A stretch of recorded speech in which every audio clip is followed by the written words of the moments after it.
चार की घंटी जैसे ही बजे हर बड़ी खबर रफ्तार पकड़े, क्योंकि हम लाए हैं चार ऐसी दमदार खबर हमारे खास शो चार के चक्रव्यूह में।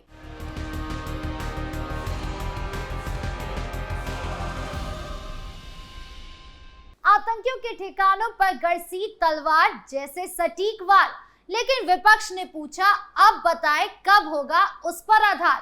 Who authorized it? How many aircraft lost? Rahul के शब्दों में तलवार, राजनीति बनी मगरीन, देश की आवाज बनी स्पष्ट हर बार। नमस्कार, कैपिटल टीवी उत्तर प्रदेश पर चार का चक्रव्यूह देख रहे हैं आप। आज चार के चक्रव्यूह में सबसे बड़ी खबर आपको बता दें, ऑपरेशन सिंदूर से जुड़ी है, जहां विदेश मंत्री ने अमेरिका से लेकर पाकिस्तान तक को आतंकवादियों के खिलाफ कड़ा संदेश दिया है। तो क्या बोले मंत्री, बताएंगे आपको। फिर बात होगी हनुमानगढ़ी के महंत की, जिन्होंने विपक्ष पर तंज कसते हुए कांवड़ियों को मांस खिलाने और दारू पिलाने की बात कही। साथ ही बात होगी योगी सरकार की, जिन्होंने अवैध खनन पर बड़ा एक्शन लिया है। और आखिर में बात होगी सपा मुखिया अखिलेश यादव की, जो सपा नेता आजम खान का नाम सुनते ही भड़क गए। बताएंगे आपको पूरा मामला। तो चलिए शुरू करते हैं चार का चक्रव्यूह। शुरुआत करते हैं चार के चक्रव्यूह की सबसे बड़ी खबर से, जो ऑपरेशन सिंदूर से जुड़ी है। दरअसल विदेश मंत्री एस जयशंकर ने अमेरिका में ऑपरेशन सिंदूर को लेकर भारत के रुख को एक बार फिर स्पष्ट किया है। उन्होंने कहा कि ऑपरेशन सिंदूर ने दुनिया को बता दिया है कि भारत आतंकवाद के खिलाफ कार्रवाई करेगा। उन्होंने कहा कि क्वाड और संयुक्त राष्ट्र सुरक्षा परिषद का 25 अप्रैल को जारी बयान हमारे लिए जो महत्वपूर्ण है, इसमें कहा गया है कि आतंकवाद के अपराधियों को जवाबदेह ठहराया जाना चाहिए, उन्होंने न्याय के कटघरे में लाया जाना चाहिए।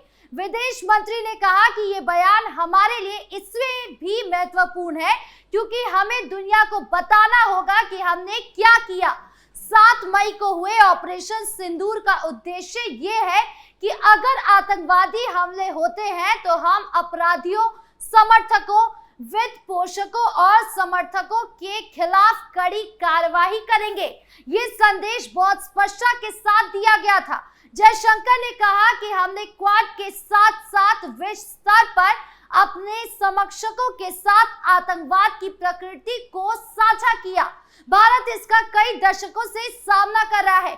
हम आज इसका बहुत दृढ़ता से जवाब देने के लिए दृढ़ है और हमें अपना बचाव करने का अधिकार है। इसी के साथ विदेश मंत्री ने साफ कर दिया है कि आतंकवादियों ने अगर फिर भारत की ओर नजर उठाने की कोशिश की तो उन्हें बख्शा नहीं जाएगा। बढ़ते अगली खबर की ओर, जो हनुमानगढ़ी के महल से जुड़ी है। दरअसल पिछले कई दिनों से कांवड़ और कांवड़ यात्रा को लेकर बवाल देखने को मिल रहा था। कभी विपक्ष तंज कस रही है तो कभी संत इस पर टिप्पणी कर रहे हैं, और इसी बीच हनुमानगढ़ी के महंत की ओर से टिप्पणी सामने आई है, जहां उन्होंने विपक्ष पर जुबानी हमला बोला। दरअसल समाजवादी पार्टी नेता एसटी हसन के द्वारा आतंकवादियों और कांवड़ियों की तुलना किए जाने पर साधु संतों में रोष है। इसी पर अयोध्या हनुमानगढ़ी के संत राजू दास ने सपा नेता के बयान को दुर्भाग्यपूर्ण बताया। अयोध्या हनुमानगढ़ी के संत राजू दास ने एक वीडियो के माध्यम से कहा, सपा नेता एसटी हसन ने कांवड़ यात्री को लेकर जो बयान दिया वो दुर्भाग्यपूर्ण है। एक आतंकवादी संगठन और कांवड़ियों की तुलना करना बेहद ही दुर्भाग्यपूर्ण है। हमें लगता है कि सपा ने बार बार सनातन का ही अपमान करने का ठेका ले रखा है। उन्होंने कहा, कांवड़ यात्री जिस रास्ते से जाते हैं उस रास्ते पर मांस मदिरा की दुकानों को बंद करना जरूरी है। और क्या कहा महंत ने, सुनिए। सपा नेता एसटी हसन का बयान कांवड़ यात्री को लेकर जिस प्रकार दिया दुर्भाग्यपूर्ण है। एक आतंकवादी संगठन और कांवड़ियों की तुलना, हिंदू संगठन की तुलना करना दुर्भाग्यपूर्ण है। मुझको लगता है कि सपा बार बार सनातन का ही अपमान करने का ठेका ले रखा है। दूसरी बात, कांवड़ यात्री उस रूट से जाते हैं, उस रूट पर मांस, मछली, मदिरा का बंद होना जरूरी है। तीसरी बात, सरकार ने जो गाइडलाइन तय किया है कि उस पर रूट पर हर दुकानदार अपना अपना नाम लिखेगा। हिंदू सुरक्षा सेवा संघ मांग करता है कि इसका अक्षरशः पालन होना चाहिए और कांवड़ यात्रा के दौरान, क्योंकि आपने देखा होगा कि तमाम खाद्य सामग्री में मूत कर, थूक कर इस प्रकार से सामग्री बेचना, और क्योंकि शांतिपूर्वक ये यात्रा चलता है और लाखों लाख कांवड़ यात्री चलते हैं, किसी भी प्रकार से दुर्व्यवहार, दुर्घटना न घटे, इसके नाते सरकार ने जो गाइडलाइन तय किया है उसी के अनुरूप कार्य होना चाहिए। और विपक्ष इस प्रकार से राजनीति कर रही है, ये अच्छी बात नहीं है। मुझको लगता है कि क्या विपक्ष क्या चाह रहा है, कांवड़ यात्री को मीट खिलाना, दारू पिलाना, ये इच्छा है विपक्षियों का। इस प्रकार से वो पक्ष ले रहे हैं, दुर्भाग्यपूर्ण है। कुल मिलाकर महंत ने कहा कि आखिर विपक्ष करना क्या चाहता है, कि मांस की दुकान पर जाकर लोगों की पैंट उतारी जाए, ये जानने के लिए कि वो हिंदू है या मुस्लिम। यही काम तो आतंकियों ने भी किया था पहलगाम अटैक के दौरान, तो उनमें और हम में फर्क क्या रह जाएगा। यानी महंत ने सरकार के निर्देश को सही माना, जहां योगी सरकार ने ये निर्देश दिया था कि कांवड़ यात्रा के दौरान जितने भी ढाबे होंगे उनमें ढाबे के मालिक का नाम होना जरूरी है। हालांकि इस निर्देश से विपक्ष ने निशाना दागते हुए कहा था कि योगी सरकार समाज बांटने वाला निर्देश दे रही है। खासकर इस निर्देश से अखिलेश यादव को आपत्ति हुई थी। अखिलेश यादव वही नेता है जिनके कार्यकाल में कांवड़ यात्रा के दौरान कट्टरपंथियों द्वारा मांस फेंक दिया जाता था। योगी सरकार ये साफ कर चुकी है कि वो किसी भी तरह की कट्टरता को बर्दाश्त नहीं करेंगे, और इसी को देखते हुए उन्होंने ऐसा निर्देश दिया जिसका समर्थन अब महंत भी कर रहे हैं।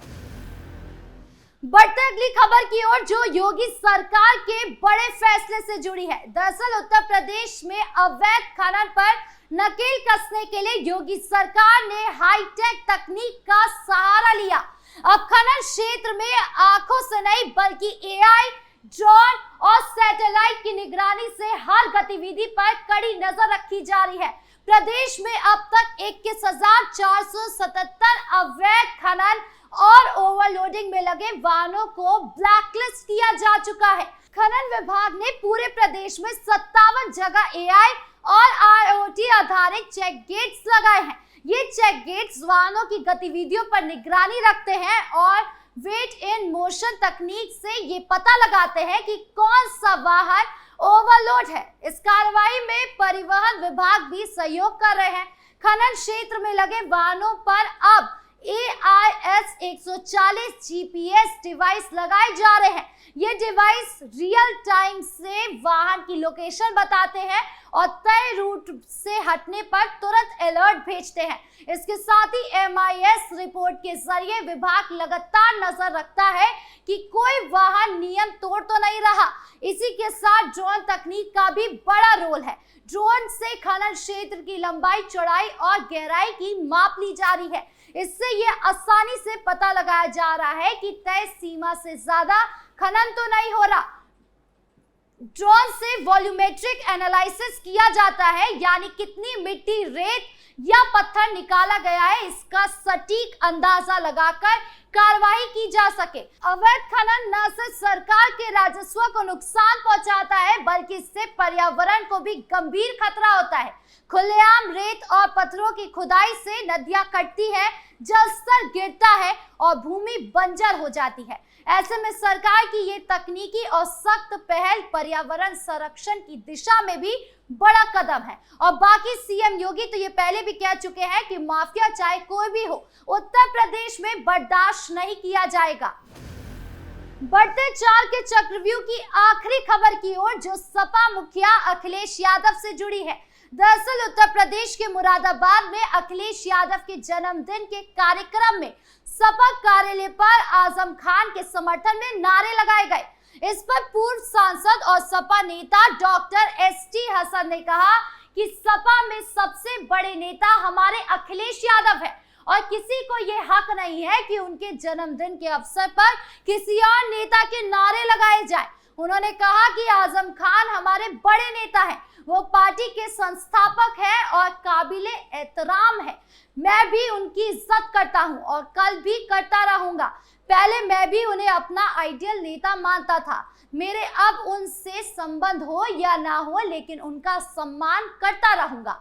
सपा नेता डॉक्टर एसटी हसन ने मुजफ्फरनगर में कावड़ मार्ग पर ढाबे पर काम करने वाले कर्मचारी की पैंट उतरवाकर चेकिंग करने की घटना की निंदा की और ऐसा करने वालों की तुलना आतंकियों से कर दी। उन्होंने कहा कि यह अधिकार किसने दिया है कि वो ढाबों पर काम करने वालों की चेकिंग करे। ऐसे लोगों और पहलगाम में हमला करने वाले आतंकियों, इन दोनों के बीच क्या अंतर है? जिन्होंने धर्म पूछकर गोली मारी थी, ये भी आतंकी हैं, ये भी लोगों को डरा रहे हैं। यानी एसटी हसन सीएम योगी के निर्देश पर सवाल उठा रहे हैं, तो वहीं दूसरी तरफ अखिलेश यादव और आजम खान को लेकर बात कही। आपको बता दूं, अखिलेश यादव की सोच के कारण ही आज सपा बिखरी नजर आ रही है। सपा के अंदर ही गुटबाजी चल रही है। एक तरफ आजम खान के समर्थन चल रहा है तो दूसरी तरफ विरोध है। जब अखिलेश यादव अपनी पार्टी को ही नहीं संभाल पा रहे तो भला प्रदेश क्या संभालेंगे? खैर, अब अखिलेश यादव ने अपनी रणनीति और सोच पर काम नहीं किया तो पार्टी को बिखरते वक्त नहीं लगेगा। 4 के चक्रव्यूह में इतना ही। नमस्कार।